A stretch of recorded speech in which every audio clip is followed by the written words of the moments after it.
खबर के साथ करेंगे। कृषि कानूनों के खिलाफ किसानों का आंदोलन शनिवार को 17वें दिन भी जारी है।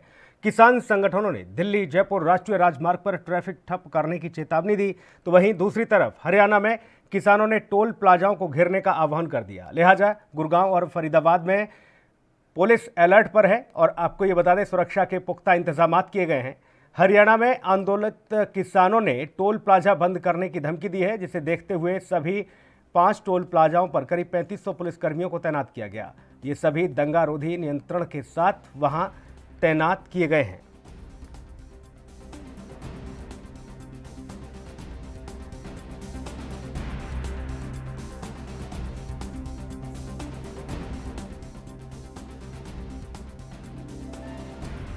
तो कृषि कानूनों के खिलाफ किसानों का आंदोलन शनिवार को 17वें दिन भी जारी है। किसान संगठनों ने दिल्ली जयपुर राष्ट्रीय राजमार्ग पर ट्रैफिक ठप करने की चेतावनी दी है, तो वहीं दूसरी तरफ हरियाणा में किसानों ने टोल प्लाजा को घेरने का आह्वान किया। लिहाजा गुरुग्राम के साथ ही फरीदाबाद में पुलिस अलर्ट पर है और सुरक्षा के पुख्ता इंतजाम किए गए हैं। हरियाणा में किसानों के आंदोलन को देखते हुए टोल प्लाजा बंद करने की किसानों ने धमकी दी थी, जिसे देखते हुए सभी 5 टोल प्लाजाओं पर तकरीबन 3500 पुलिसकर्मियों को तैनात किया गया और ये सभी दंगारोधी उपकरण के साथ वहां पर मौजूद हैं।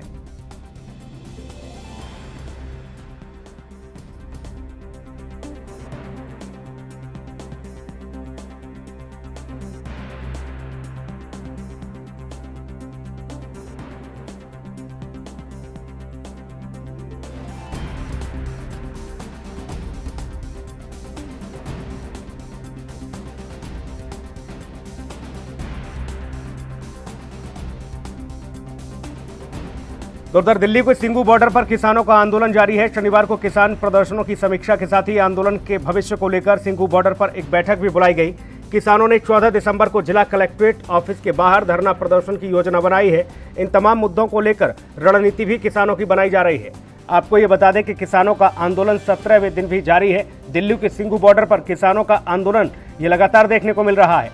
शनिवार को किसान प्रदर्शन की समीक्षा और आंदोलन के भविष्य को लेकर सिंघू बॉर्डर पर एक महत्वपूर्ण बैठक बुलाई गई।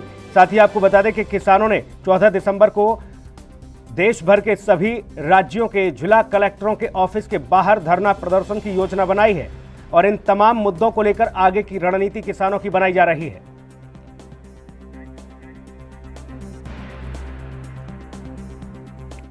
दिल्ली लिए चलेंगे सीधा, आपको हमारे सहयोगी राजीव तिवारी इस वक्त जुड़े हुए हैं ज्यादा जानकारी के साथ। राजीव, आज 17वां दिन और 17वें दिन के साथ ही 14 दिसंबर की रणनीति तैयार की गई है। जो लगातार आंदोलन किसानों का किया जा रहा है भारत बंद से लेकर, और जो प्रदर्शन आज दिन भर देखने को मिल रहा है, उसकी भी समीक्षा की गई है। आगे की क्या और रणनीति, क्या रूपरेखा तैयार हुई है राजीव? देखिए, बिल्कुल दादा, जिस तरीके से किसान जो कहीं ना कहीं सरकार से टकराव बनता नजर आ रहा है, क्योंकि सरकार अपनी बातों से पीछे नहीं हट रही, कानून पीछे लेना नहीं चाह रही है और कहीं ना कहीं किसान भी वो पीछे हटना नहीं चाह रहे हैं। मगर बात करें जिस तरीके से लगातार 16वें 17वें दिन भी कहीं ना कहीं किसानों का प्रदर्शन है वो जारी है और सिंधु बॉर्डर पर लगातार डटे हुए हैं, चाहे बेशक ठंड हो। आज तो वैसे भी दिल्ली एनसीआर के अंदर बारिश हुई है और कहीं ना कहीं मौसम और ज्यादा तापमान कहते हैं जो ठंडा हो चुका है। तो कहीं ना कहीं अब किसान अभी भी डटे हुए हैं, चाहे ठंड हो या बारिश हो, कहीं ना कहीं वो डटे हुए हैं और सरकार को सीधे सीधे मैसेज दिया जा रहा है कि सरकार जब तक पीछे नहीं हटेगी, चाहे उनकी मरना ही को ना पड़े, वो हटने वाले नहीं है। और कहीं ना कहीं जो उनका परिवार भी साथ में है और देश भर के जो किसान है वो सिंधु बॉर्डर के अलावा और भी बॉर्डरों पर डटे हुए हैं ताकि वो पीछे हट नहीं रहे हैं। मगर बात करें जिस तरीके से किसानों की और किसान की जो रणनीति है, यानी कि वो पहले 12 दिसंबर की रणनीति बनाई गई थी, पहले उससे पहले 8 दिसंबर की रणनीति बनाई दी गई थी पूरे देश को लेकर। मगर अब बात करें 14 दिसंबर की, तो 14 दिसंबर की भी रणनीति बनाई जा रही है। तमाम जो राज्य के जिला कलेक्टर हैं उनके ऑफिसों के बाहर भी प्रदर्शन किया जाएगा। तमाम राज्यों को घेरने की कोशिश की जाएगी ताकि केंद्र सरकार को सीधा सीधा फर्क पड़े। और केंद्र सरकार अभी बातचीत के मोड में अभी भी है, क्योंकि उनकी तरफ से प्रस्ताव जरूर भेजा गया था और उन्होंने अभी भी कहा है कि हम किसानों से बातचीत के द्वारा ही इस मुद्दे का सलूशन कर सकते हैं। मगर किसान अभी कोशिश करेंगे तो ही इसके अंदर फैसला हो सकता है। मगर अब किसानों की तरफ से कह दिया गया है कि सरकार जो है वो बेशक कितनी भी बातचीत कर ले, मगर जब तक वो कानून को वापस नहीं लेगी, हम पीछे हटने वाले नहीं है। जी राजीव, ये आंदोलन घमासान लगातार जारी है और इस बीच अब तो नए नए तरह के बयान भी आ रहे हैं। आंदोलन को हाईजैक करने का आरोप लगा है कि अब तो यह लेफ्ट के हाथों में चला गया, वामपंथियों के हाथों में आंदोलन चला गया है। इस तरीके की बयानबाजियां भी देखने को मिल रही हैं।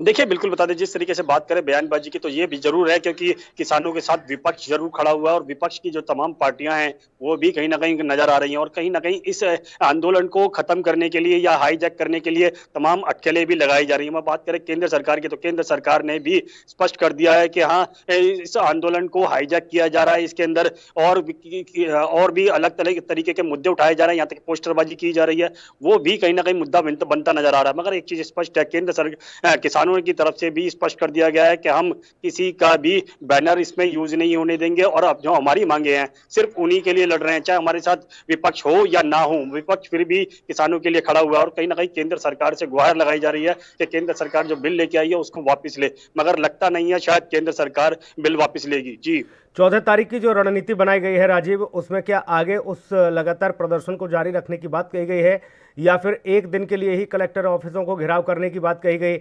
इतना ही नहीं, यहाँ तक खबर थी राजीव के बीजेपी के मंत्री हैं, तमाम सांसद हैं, विधायक हैं, यानी कि बीजेपी के जो कार्यालय हैं उनका भी घेराव करने की रणनीति बनाई गई, उनके घरों में घेराव करने की बातें कही गई किसानों की ओर से। देखिए, बिल्कुल सही कहा आपने। एक चीज़ तो स्पष्ट है, किसान किसी भी तरीके से सरकार को घेरने की कोशिश कर रहा है, मगर जब तक सरकार को घेरा नहीं जाएगा, तो कहीं न कहीं जो कृषि कानून आया है, वो कहीं न कहीं वापस नहीं होगा। इसीलिए जो 14 तारीख को जो जिला के कलेक्टर या ऑफिसों के अंदर जो घेराव किया जाएगा, उनके ऑफिसों को घेरा जाएगा, यहाँ तक कि जो विधायक हैं या बीजेपी के जो तमाम नेता हैं, मंत्री हैं, उन सब का घेराव किया जाएगा ताकि उनको एहसास हो सके कि किसान किस परिस्थिति के अंदर है और उसको निकालने के लिए सरकार को हाथ बढ़ाना होगा। मगर लगता है नहीं है अभी भी कि सरकार हाथ बढ़ाएगी, क्योंकि सरकार ने स्पष्ट जरूर करा है कि हम प्रस्ताव कर रहे हैं, बैठक कर रहे हैं, बातचीत करेंगे, बातचीत के द्वारा इस सॉल्यूशन को निपटारा किया जा सकता है। मगर अभी भी किसान अपनी मांगों पड़े हुए हैं और सरकार अपनी बातों पड़ी हुई है, मगर इस बीच का जो सॉल्यूशन है, यानी कि रास्ता निकलता हुआ नजर नहीं आ रहा और इस रास्ते के बीच में कहीं ना कहीं वो जनता पिसती जा रही है, खासतौर पर दिल्ली की, क्योंकि दिल्ली के तमाम जो रास्ते हैं वो बंद पड़े हुए हैं और कहीं ना कहीं दिल्ली की जनता को परेशानी का सामना करना पड़ रहा है। जी, बिल्कुल, जाहिर तौर पर दिल्ली की जनता को उस परेशानी का सामना करना पड़ रहा है और इस बीच किस तरह का एनसीआर में दृश्य देखने को मिला है, क्योंकि तमाम हाईवे टोल पर आज किसान पहुंचे और वहां उन्होंने हाईवे को जाम करने के साथ साथ टोल प्लाजाओं को फ्री करने को लेकर आंदोलन किया। राजीव, देखिए बिल्कुल बता दें, जिस तरीके से बात करें हाईवे को जाम करने की, वो भी किसानों की तरफ से बिल्कुल की गई थी और क्योंकि उन्होंने ये भी कहा था कि हम टोलों को बिल्कुल फ्री करेंगे और एक दिन का सरकार को कहीं ना कहीं उसका फर्क पड़ना था, मगर कुछ टोलों को फ्री करने की कोशिश भी की गई, यहाँ तक कि कुछ घंटे के लिए फ्री भी कर दिया गया था, मगर कहीं ना कहीं अभी भी सरकार से टकराव जारी है। मगर सरकार को कुछ तो फर्क पड़ा है, क्योंकि जिस तरीके से लगातार अभी भी सरकार बातचीत के मोड में बैठी हुई है और कहीं ना कहीं किसानों के लिए मैसेज दिया जा रहा है कि हम बातचीत के द्वारा सोल्यूशन निकाल सकते हैं, मगर किसान अभी भी उसी मांग पड़े हुए हैं कि बेशक वो कहते हैं कि हम कितनी भी। जी बिल्कुल राजीव, बहुत शुक्रिया आपका तमाम महत्वपूर्ण जानकारी के लिए। आंदोलन को हाईजैक करने के आरोप लगने लगे हैं, घमासान लगातार किसानों का जारी है। 17वें दिन ये आंदोलन किसानों का उग्र होता हुआ आगे बढ़ता हुआ, क्योंकि 17 दिन हो चुके हैं किसानों के आंदोलन को, लेकिन कई दौर की वार्ता के बाद भी बातचीत नहीं बन पाई, मसला हल नहीं हो पाया और ये आंदोलन यूं ही जारी है। हालांकि सरकार की ओर से भी बयान आ गया स्पष्ट तौर पर कि तीनों कृषि कानूनों को वापस नहीं लिया जाएगा।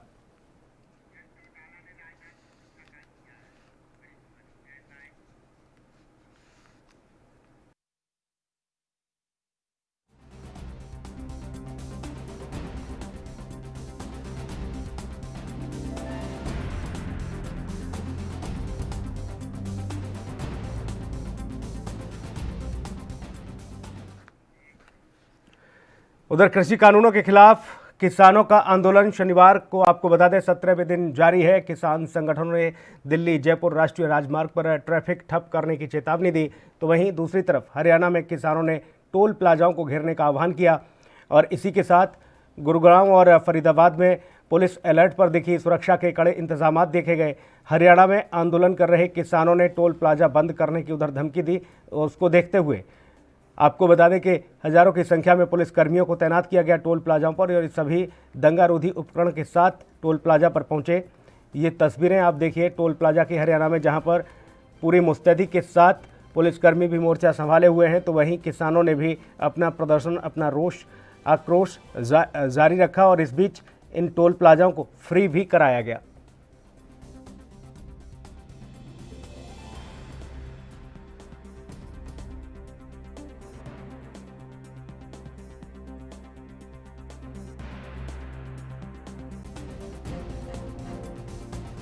कानूनों के खिलाफ किसानों का आंदोलन शनिवार को 17वें दिन जारी रहा और किसान संगठनों ने दिल्ली जयपुर राष्ट्रीय राजमार्ग के साथ ही अन्य हाईवेज को ठप करने की चेतावनी दी। दूसरी तरफ हरियाणा में किसानों ने टोल प्लाजाओं को घेरने का आह्वान किया और इसी के साथ गुड़गांव, फरीदाबाद और बाकी टोल प्लाजाओं पर सुरक्षा के कड़े इंतजाम किए गए। सैकड़ों की संख्या में पुलिसकर्मियों को तैनात किया गया। ये तस्वीरें हरियाणा टोल प्लाजा की, जहां पर पुलिसकर्मी मुस्तैदी के साथ सुरक्षा व्यवस्था को संभालते हुए, तो वहीं दूसरी ओर किसानों ने आह्वान किया था कि सभी टोल प्लाजाओं को फ्री किया जाएगा 12 दिसंबर को। और तस्वीरें भी कुछ इसी तरह की नजर आईं, जहां पर टोल प्लाजाओं पर किसान पहुंचे और टोल प्लाजाओं को फ्री किया गया। हालांकि कुछ नोकझोंक जरूर देखने को मिली कुछ इलाकों में, लेकिन किसान जो कह के बात आगे बढ़ा रहे थे, उन्होंने उस बात को मनवाया और सीधे तौर पर टोल प्लाजाओं को फ्री कराया।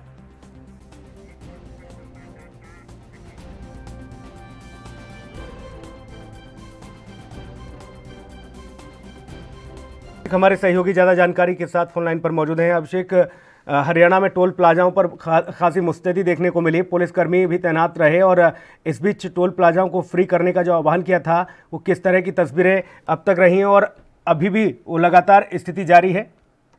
जी बिल्कुल, देखिए सुनील, मैं बताना चाहूँगा कि किसानों ने ये घोषणा की थी कि जो टोल टैक्स हैं देश के पूरे, वो फ्री करवा दिए जाएंगे। उसी के कदम आगे बढ़ाते हरियाणा के जो किसान संगठन है, उन्होंने हरियाणा के तमाम जो टोल टैक्स है उनको फ्री करवाने वाली मुहिम चलाई और लगभग सभी जो टोल टैक्स है हरियाणा के, चाहे वो नेशनल हाईवे हो चाहे राज्य हाईवे हो, सभी के टोल टैक्स उन्होंने फ्री करवाने में कामयाब रहे। और सबसे बड़ी बात यह है कि इसमें किसी तरह की कोई जोर आजमाइश वाली बात नहीं हुई।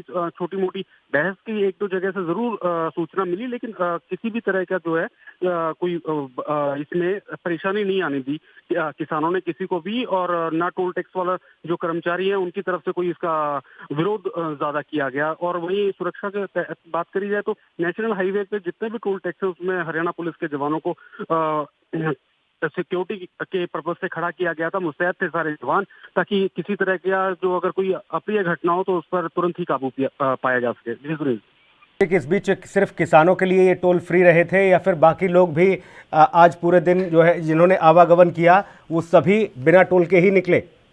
जी बिल्कुल, देखिए किसानों के नहीं, आम जनता के लिए भी टोल जो थे बिल्कुल पूर्ण रूप से फ्री थे। एक तरह से कहा जा सकता है कि जनता के लिए भी एक राहत भरी बात थी। जो अगर जिसने इधर उधर टोल टैक्स से अगर क्रॉस करना था तो उनको बिल्कुल ही निःशुल्क वहां से गुजरे वो, और उनका किसी तरह की कोई फीस या पर्ची या टोल नहीं देना पड़ा। तो ये एक आम जनता के लिए एक राहत वाली आज का जो दिन था, राहत भरा रहा। जी शुक्रिया अभिषेक, आपका तमाम महत्वपूर्ण जानकारी के लिए। वक्त एक ब्रेक का है, जल्द लौटेंगे।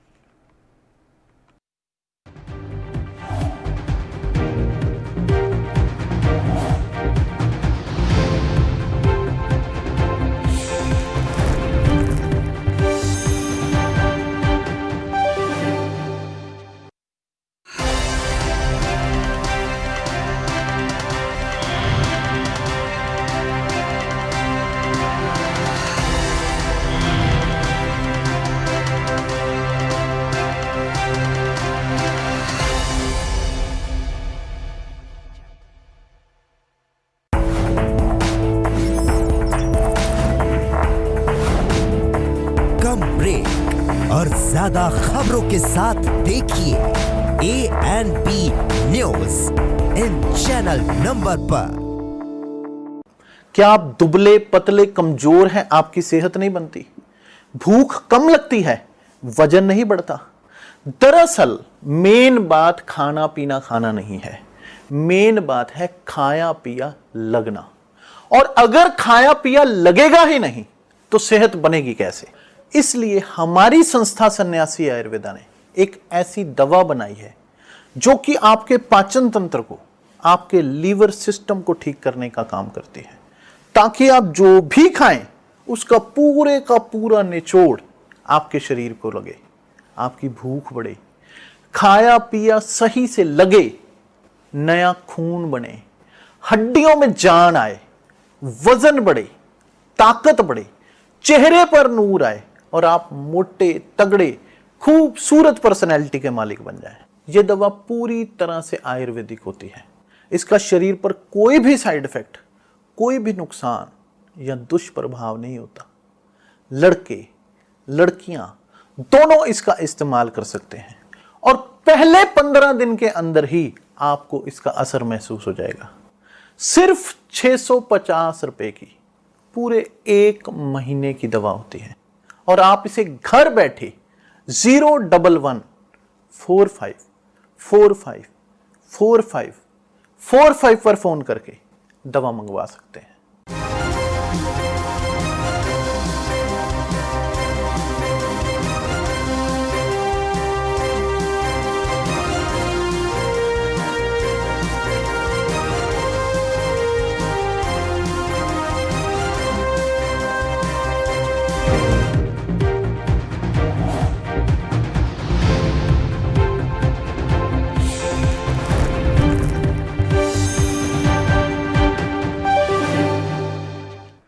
किसान आंदोलन को देखते हुए यूपी के सभी टोल प्लाजाओं पर भी सुरक्षा और सतर्कता के निर्देश जारी किए गए। प्रदेश के सभी करीब 130 टोल प्लाजाओं पर पुलिस और पीएसी तैनात की गई। किसान आंदोलन को देखते हुए डीजीपी मुख्यालय ने निर्देश जारी किए और सभी जिला कप्तानों को टोल प्लाजाओं की सुरक्षा सुनिश्चित कराने के कड़े निर्देश जारी किए गए। फायर ब्रिगेड के साथ ही यूपी 112 और खुफिया विभाग के साथ ही सभी सुरक्षा एजेंसियों को निर्देश दिया गया कि सतर्क रहना है और किसी भी सूरत हाल में हालात को बिगड़ने नहीं देना है। आपको बता दें कि किसानों ने शनिवार को टोल प्लाजा ब्लॉक करने का ऐलान किया और इस बीच टोल प्लाजाओं पर भारी सुरक्षा व्यवस्था देखने को मिली, जहां पर पीएसी के साथ ही पुलिस बल तैनात रहा। डायल 112 के साथ ही फायर ब्रिगेड की गाड़ियां भी मौजूद रहीं।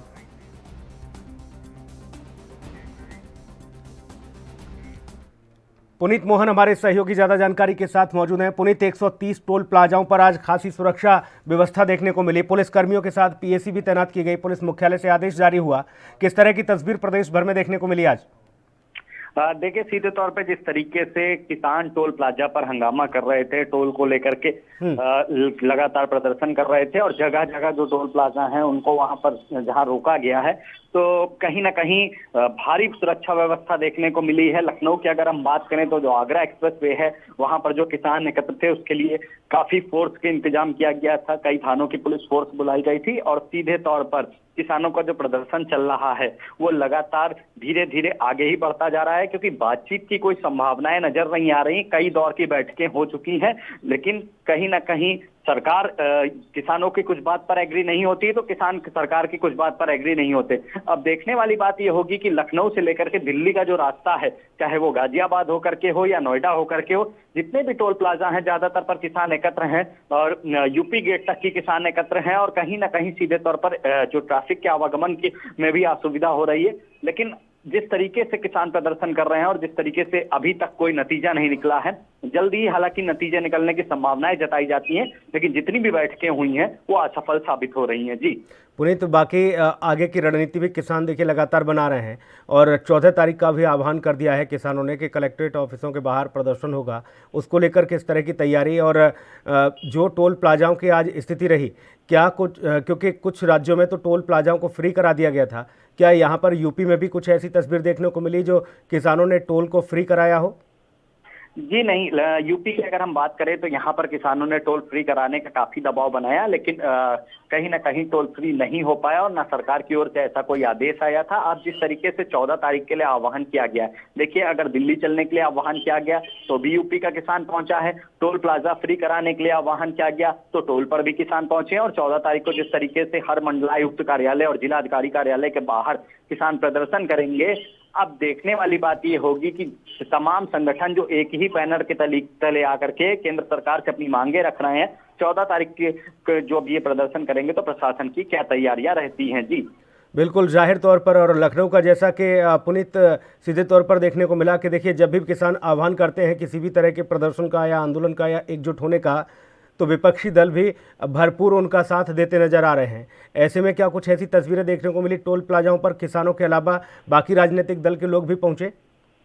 देखिए, हालांकि राजनीतिक दलों का कहीं ना कहीं समर्थन किसानों को मिल रहा है। आम आदमी पार्टी के संजय सिंह जो दिल्ली से लखनऊ आ रहे थे और उनका स्वागत करने के लिए टोल प्लाजा पर कई आम आदमी पार्टी के कार्यकर्ता थे, उनको गिरफ्तार किया गया। किसानों के समर्थन में वो नारेबाजी कर रहे थे। इसके अलावा छुटपुट जगहों पर कहीं ना कहीं किसानों के समर्थन में विपक्षी दलों द्वारा कुछ छुटपुट प्रदर्शन किए गए हैं, जिनको गिरफ्तार भी किया गया है। क्योंकि जिस तरीके से योगी आदित्यनाथ ने साफ किया था कि किसानों का प्रदर्शन है, इसको राजनीतिक नहीं बनने देना चाहिए। और दूसरी तरफ किसानों ने भी इस बात को साफ किया था कि जो राजनीतिक दल हमारा साथ देना चाहते हैं उनका हम स्वागत करते हैं, लेकिन हमारा जो प्रदर्शन है वो अहिंसावादी और किसी भी तरीके की हम हिंसा का सपोर्ट नहीं करते हैं। हालांकि भारत बंद को लेकर के जिस तरीके का आह्वान था, समाजवादी पार्टी ने काफी प्रदर्शन किया यूपी में, लेकिन कहीं ना कहीं योगी सरकार की सख्ती के चलते ये प्रदर्शन यूपी में सफल नहीं हो पाया है। अब 14 तारीख जो अहम है, जिस दिन मंडलायुक्त कार्यालय और जिला अधिकारी कार्यालय के बाहर किसान प्रदर्शन करने का आह्वान कर रहे हैं और विपक्षी दल भी उसकी तैयारी कर रहे हैं कि किसानों का उस दिन जमकर सपोर्ट किया जाए। और कहीं ना कहीं विपक्ष अगर ये कहें कि राजनीति कर रहा है किसानों को लेकर के, तो ये कहना गलत नहीं होगा, क्योंकि विपक्षी हमेशा अपनी राजनीतिक रोटियां सेकने की किसी भी मुद्दे पर पूरा प्रयास करते हैं। जी बहुत शुक्रिया पुनीत आपका तमाम महत्वपूर्ण जानकारी के लिए।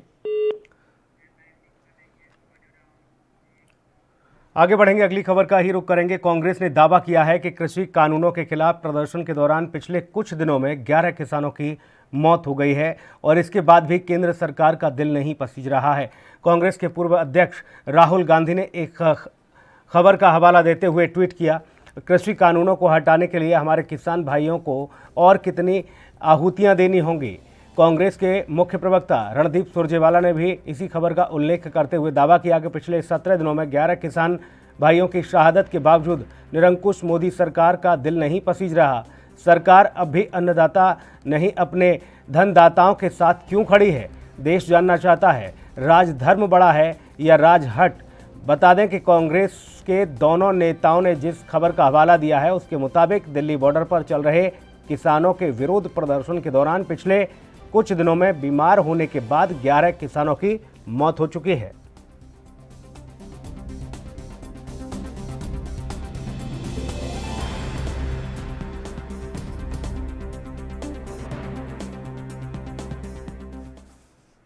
आरबी उपाध्याय राजनीतिक विश्लेषक इस वक्त हमारे साथ फोन लाइन पर मौजूद हैं। आरबी उपाध्याय जी, बहुत स्वागत है आपका।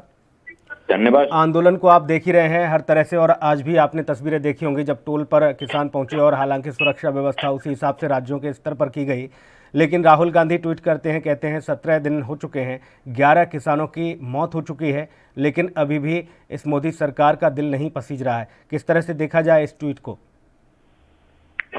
देखिए, राजनीतिक लोग हैं, राजनीति करेंगे जी, कोई नई बात नहीं है, लेकिन जो किसान का दर्द है उसको कौन समझ रहा है और कौन उसके लिए ईमानदारी से प्रयास कर रहा है, ये भी किसी से छुपा नहीं जी। स्वामीनाथन आयोग की रिपोर्ट कांग्रेस के जमाने में ही आई।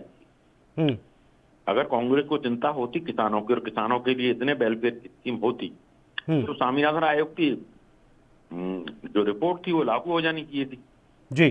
दुनिया के आयोग हैं, किसान आयोग तक नहीं बना आज तक। जिस एमएसपी की बात करते हैं जी, उसके ही पैरामीटर देखिए कि 1980 में जो एक टीचर की सैलरी 1000 होती थी, उसकी सैलरी आज 1 लाख रुपए यानी 100 गुना की बढ़ोतरी है। और किसान की फसल 15-20%। तो महंगाई सिर्फ मतलब ये नहीं है जो आवाम के लिए होती है, नेताओं के लिए होती है या सरकारी कर्मचारियों के लिए होती है। महंगाई का असर उस गरीब किसान पर भी पड़ता है। वो भी कंज्यूमर है, वो कपड़े खरीदता है, अपने बच्चों को पढ़ाता है, डीजल खरीदता है, पेट्रोल खरीदता है, कृषि यंत्र खरीदता है। देखिए, वो भी कहीं ना कहीं उससे आहत होता है महंगाई से जी। और जिस रेशों में उसकी एमएसपी बढ़नी चाहिए वो एमएसपी किसी भी सरकार ने नहीं बढ़ाई। एमएसपी बढ़ाने की बात करते हैं तो खरीद की गारंटी की बात करते हैं तो सरकारों को चिंता हो जाती है आवाम की। कहते हैं कि नहीं भाई महंगाई बढ़ जाएगी, अगर हम गेहूं के प्राइस बढ़ा देंगे, चावल के प्राइस बढ़ा देंगे, एमएसपी बढ़ा देंगे और इतने महंगे रेट पर खरीदेंगे तो जनता कहीं ना कहीं सफर करेगी महंगाई से। भाई डीजल के रेट बढ़ गए तो महंगाई नहीं हुई, उससे कोई सफर नहीं कर रहा, सब इजीली एक्सेप्ट कर रहे हैं। पेट्रोल के रेट सब एक्सेप्ट कर रहे हैं। सिर्फ गेहूं और धान के रेट जो किसान की उपज है उसके रेट नहीं बढ़ने चाहिए, ये सभी सरकारों का एक नैरेटिव रहा है। उसी का परिणाम है किसान कर्ज में डूबा रहता है, किसान आत्महत्या करता है, कल भी किसान कर्ज में डूबा था, आज भी डूब रहा है, कल भी आत्महत्या कर रहा था और आज भी आत्महत्या कर रहा है। और आजादी के इतने सालों बाद भी किसान की जो स्थिति है उसमें कोई सुधार नहीं आया है।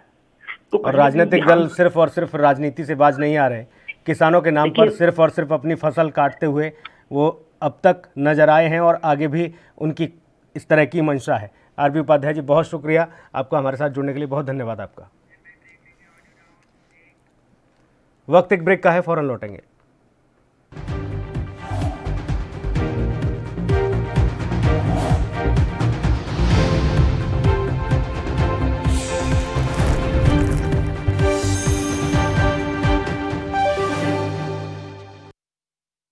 लखनऊ से लेकर चंडीगढ़ तक, मुंबई से लेकर रायपुर तक, क्या है राजनीति की हलचल, क्या है समाज का मिजाज।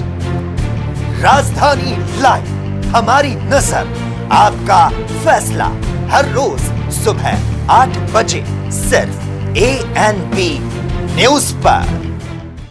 क्या आप दुबले पतले कमजोर हैं, आपकी सेहत नहीं बनती, भूख कम लगती है, वजन नहीं बढ़ता।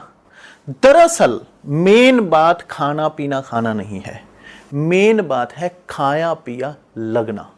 और अगर खाया पिया लगेगा ही नहीं तो सेहत बनेगी कैसे। इसलिए हमारी संस्था सन्यासी आयुर्वेदा ने एक ऐसी दवा बनाई है जो कि आपके पाचन तंत्र को, आपके लीवर सिस्टम को ठीक करने का काम करती है, ताकि आप जो भी खाएं उसका पूरे का पूरा निचोड़ आपके शरीर को लगे, आपकी भूख बढ़े, खाया पिया सही से लगे, नया खून बने, हड्डियों में जान आए, वजन बढ़े, ताकत बढ़े, चेहरे पर नूर आए और आप मोटे तगड़े खूबसूरत पर्सनैलिटी के मालिक बन जाएं। यह दवा पूरी तरह से आयुर्वेदिक होती है। इसका शरीर पर कोई भी साइड इफेक्ट, कोई भी नुकसान या दुष्प्रभाव नहीं होता। लड़के लड़कियां दोनों इसका इस्तेमाल कर सकते हैं और पहले 15 दिन के अंदर ही आपको इसका असर महसूस हो जाएगा। सिर्फ 650 रुपए की पूरे 1 महीने की दवा होती है और आप इसे घर बैठे 011 45 45 45 45 पर फोन करके दवा मंगवा सकते हैं।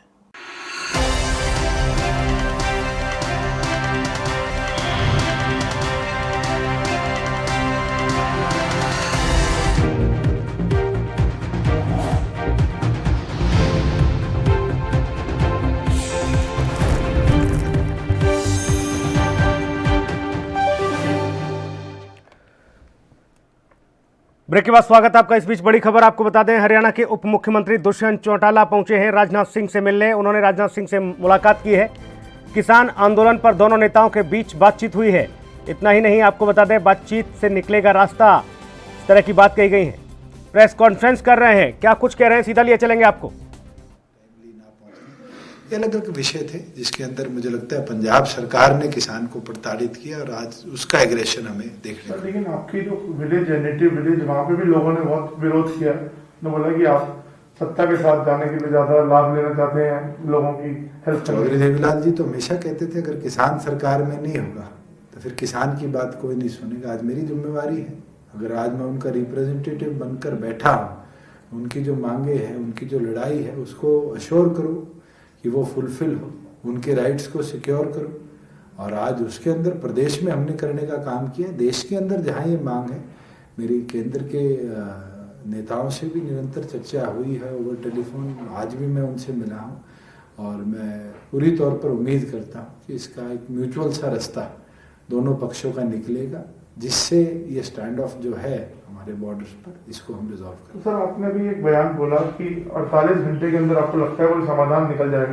क्या आपकी ये टॉक से केंद्र सरकार में बैठे लोग पॉजिटिव हैं, वो बात करना चाहते हैं, उनकी ओर से प्रपोजल्स लिखित में भी जारी है। अब तो यूनियंस के ऊपर है कि वो जो लीडर्स हैं वहाँ 40-42 लोग जो चर्चा करने आते हैं, वो अपनी सहमति एक एक बिंदु पर जहाँ बन रही है या जहाँ नहीं बन रही वो केंद्र के आगे रख पाए, और कोई अमेंडमेंट एडिशनल चाहते हैं केंद्र से उस पर चर्चा करें कि केंद्र सरकार उन चीज़ों के ऊपर अपना आखिरी कदम उठाएं। मेरा सर आखिरी कुछ सवाल है, ये एक जो नेता बयान दे रहे हैं कि खालिस्तान से जुड़े लोग इसमें जुड़ गए हैं, अर्बन नक्सल इसमें जुड़ गए हैं, कल आईबी ने कोई अलर्ट भी रिपोर्टेडली होम मिनिस्ट्री को दिया है, तो आपको लगता नहीं ये स्थिति कुछ ज्यादा गंभीर हो सकती है? देखिए, हमारी ओर से प्रदेश के बॉर्डर्स पर जितने फार्मर्स एजिटेशन पे बैठे हैं 1200 के आसपास हमारे अलग अलग कर्मचारी सिविल एडमिनिस्ट्रेशन के हैं, चाहे वो रेड क्रॉस के हो, डॉक्टर्स हो, सफाई कर्मचारी हो। अपनी ओर से इंटेलिजेंस एजेंसीज भी काम करें, मगर आज के दिन जो लोग पंजाब से आए हैं उनका रवैया पॉजिटिव रहा है और हम उम्मीद करते हैं कि इसी तरीके से पॉजिटिव रहे, कोई ऐसा एलिमेंट इनके बीच में ना मिल जाए जो इस पूरी मूवमेंट को एक नई दिशा दे दे। तो हम ये कह सकते हैं ऑल इज वेल इन गठबंधन, ये जो आपकी सरकार को कोई तो आपको बोल रहा हूँ, जब तक हम एश्योर कर पाएंगे एवरीथिंग इज वेल। तो अभी आप और किन किन लोगों से आज मुलाकात होने का? तो आगे अभी 2 दिन में यहाँ अलग अलग लोगों से चर्चा भी करेंगे इस विषय में और उम्मीद करते हैं कि इस दौर के अंदर पॉजिटिव रिजल्ट्स हम ला पाए, जिससे ये स्टैंड ऑफ। क्या आप डायरेक्टली भी इन्वॉल्व हो रहे हैं क्या फार्मर्स से talks? It is a matter of central government and the unions and I think they are positively talking on to this issue. Thank you sir, thank you sir.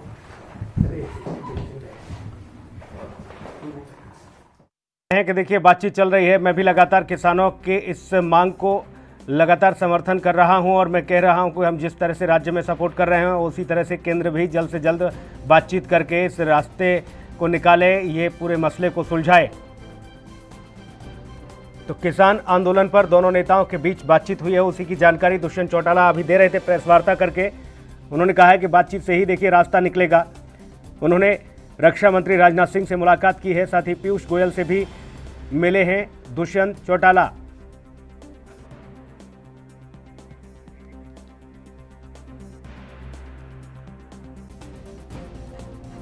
तो हरियाणा के उप मुख्यमंत्री दुष्यंत चौटाला ने किसान आंदोलन के बीच रक्षा मंत्री राजनाथ सिंह से मुलाकात की है। किसानों की बढ़ती नाराजगी और सरकार के साथ समझौता न होने के चलते हरियाणा की मनोहर लाल खट्टर सरकार को समर्थन करने वाली जननायक जनता पार्टी यानी कि जेजेपी की चिंताएं भी बढ़ती जा रही हैं। जेजेपी ने किसान मुद्दे पर अब बीजेपी पर दबाव बनाना शुरू कर दिया है, क्योंकि दुष्यंत चौटाला ने हाल ही में किसान मुद्दे पर अपनी पार्टी के विधायकों के साथ बैठक की थी और इस बैठक में विधायकों से किसान आंदोलन का उनके क्षेत्र में असर, राज्यों को लोगों के रुख आदि के बारे में फीडबैक लिया गया था और उसमें अब राजनाथ सिंह से मुलाकात करने पहुंचे दुष्यंत चौटाला।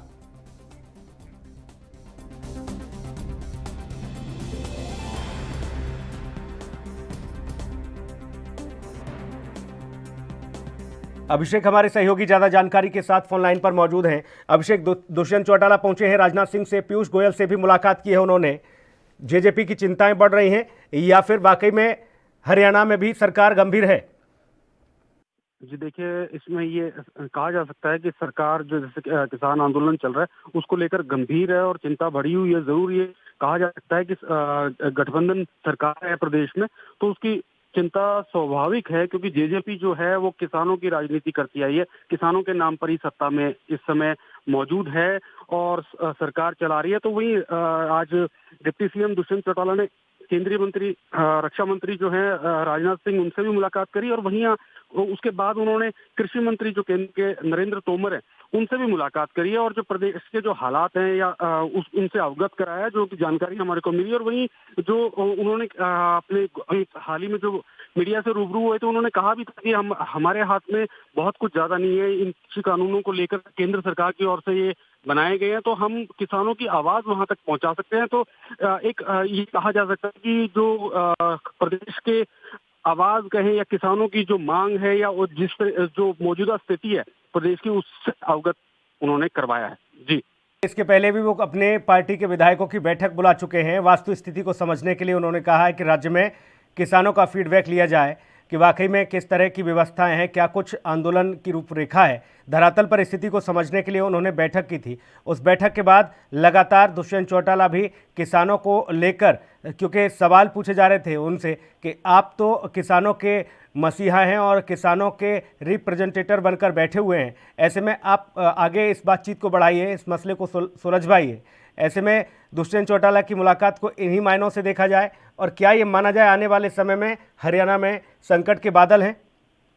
जी देखिए, संकट के बादल सरकार, जो गठबंधन सरकार होती है, उसमें हमेशा ही रह सकते हैं। और जिस तरह इसमें जो कृषि आंदोलन चल रहा है, किसानों के द्वारा जो आंदोलन चलाया जा रहा है, उसमें कहीं ना कहीं जो नुकसान जो हो सकता है वो जरूर जेजेपी को ही नुकसान हो सकता है, क्योंकि जेजेपी जो है वो किसान के जो कृषि जो प्रदेश है हरियाणा या उसे ग्रामीण जो इलाके हैं वहीं पर प्रभाव रहता है जेजेपी का, क्योंकि बीजेपी जो है वो शहर में ज्यादा स्ट्रांग रहती है। तो ये कहा जा सकता है कि इस गठबंधन जो सरकार है उस पर कहीं ना कहीं किसानों को लेकर जरूर खतरा मंडरा सकता है, क्योंकि हमेशा अब विपक्ष पूरा हमलावर हुआ है। विपक्ष के टारगेट पे मुख्य जो है वो जेजेपी को ही रखा गया है, क्योंकि जेजेपी किसानों की बात करती है और किसानों के हित को लेकर ही वो प्रदेश में सत्ता हासिल की है उसने। और उनके मेन टारगेट यही रखा कि उन्होंने कहा भी, जो विपक्ष है, मुख्य विपक्षी दल कांग्रेस, उसने भी ये कहा कि बताएं कि कुर्सी छोड़ेंगे या किसानों का साथ देंगे डिप्टी सीएम। तो उसके बाद डिप्टी सीएम ने साफ कहा, एमएसपी का उन्होंने गारंटी दी, और उन्होंने ये कहा कि हम जो किसानों की जो आवाज है वो केंद्र तक जरूर पहुंचाएंगे और एमएसपी किसी भी हाल में खत्म नहीं होने देंगे। जी अभिषेक, आपका तमाम महत्वपूर्ण जानकारी के लिए।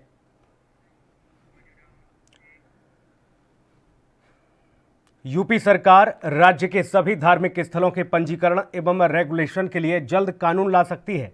इसके लिए दूसरे राज्यों के कानूनों और प्रस्तावों का अध्ययन किया जा रहा है।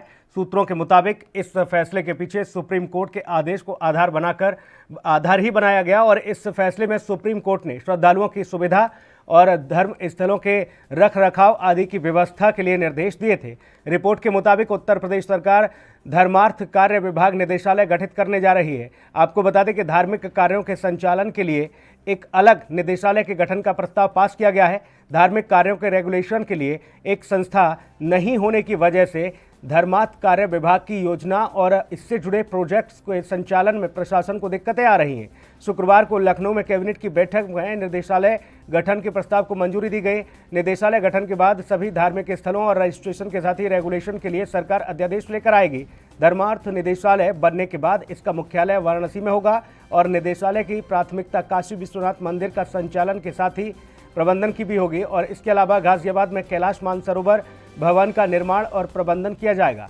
इसके अलावा अयोध्या में भजन संध्या और जन प्रबंधन के साथ ही प्रदेश के सभी पौराणिक स्थलों का प्रबंधन भी इस निदेशालय का प्रमुख काम होगा।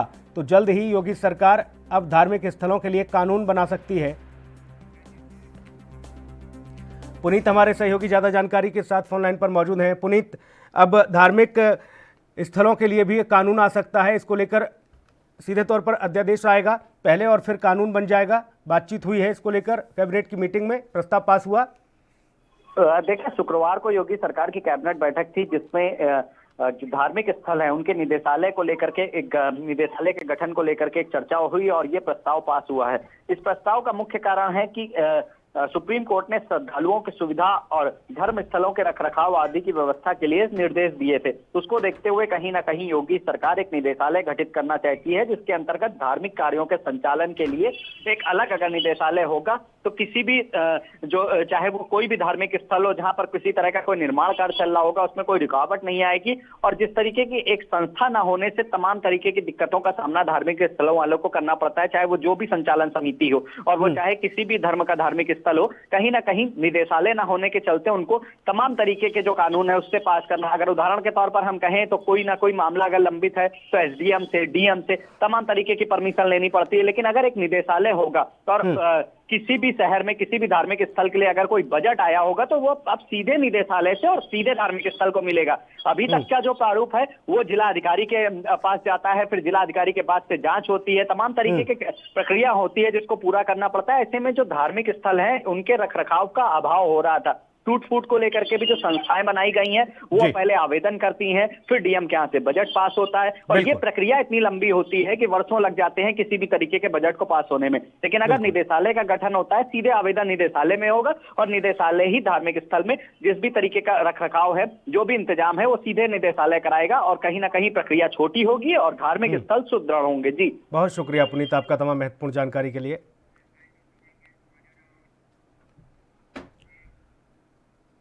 और उत्तर प्रदेश के बलरामपुर में पूर्व सपा विधायक आरिफ अनवर हाशमी की मुश्किलें लगातार बढ़ती जा रही हैं। जिला प्रशासन ने पूर्व विधायक के विरुद्ध बड़ी कार्रवाई करते हुए 50 करोड़ से ज्यादा की संपत्ति को जब्त किया। पूर्व विधायक आरिफ अनवर हाशमी पर गैंगस्टर एक्ट सहित 22 आपराधिक मामले दर्ज हैं। आपको बता दें कि आरिफ अनवर हाशमी सितंबर महीने से ही जेल में है और जिला प्रशासन ने आज बड़ी कार्रवाई करते हुए पूर्व विधायक की करोड़ों की संपत्ति जब्त की है। जिला प्रशासन ने भारी संख्या में पुलिस बल के साथ विधायक की संपत्ति को जब्त किया। जिला प्रशासन की बात की जाए तो जिला प्रशासन ने मुनादी से पूर्व डुगडुगी बजाते हुए पूर्व विधायक के कोतवाली उतरौला थाना सादुल्लाह नगर के साथ ही रेहरा बाजार थाने के अंतर्गत संपत्ति को कुर्क किया और विधायक की संपत्ति के साथ ही 4 वाहन भी कुर्क किए गए, जिनकी कीमत 65 लाख रुपए बताई गई। जिलाधिकारी ने बताया है कि पूर्व विधायक आरिफ अनवर हाशमी को भू माफिया गिरोह का सरगना घोषित किया जा चुका है। अवैध रूप व अभिलेखों में हेरफेर से सरकारी संपत्ति पर कब्जा करने के मुकदमे और पूर्व विधायक पर दर्ज हैं। आपराधिक तरीके से अर्जित की गई संपत्ति जब्त की जा रही है। उन्होंने बताया कि एसडीएम को पूर्व विधायक की जब्त की गई संपत्तियों का प्रशासक बनाया गया है।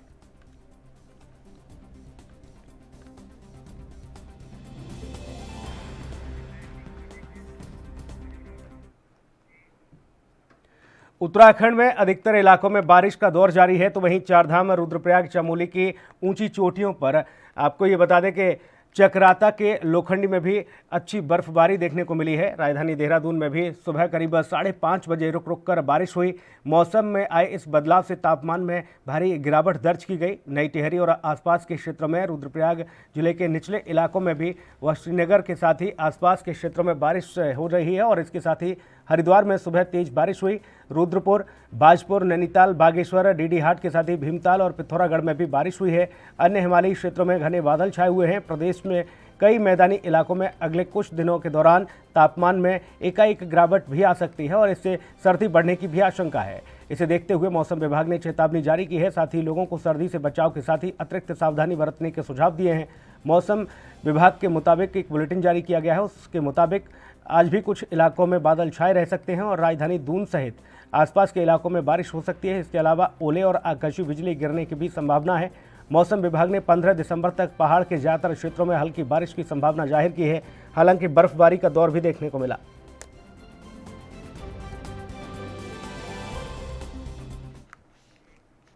और इस बुलेटिन में इतना ही। नमस्कार।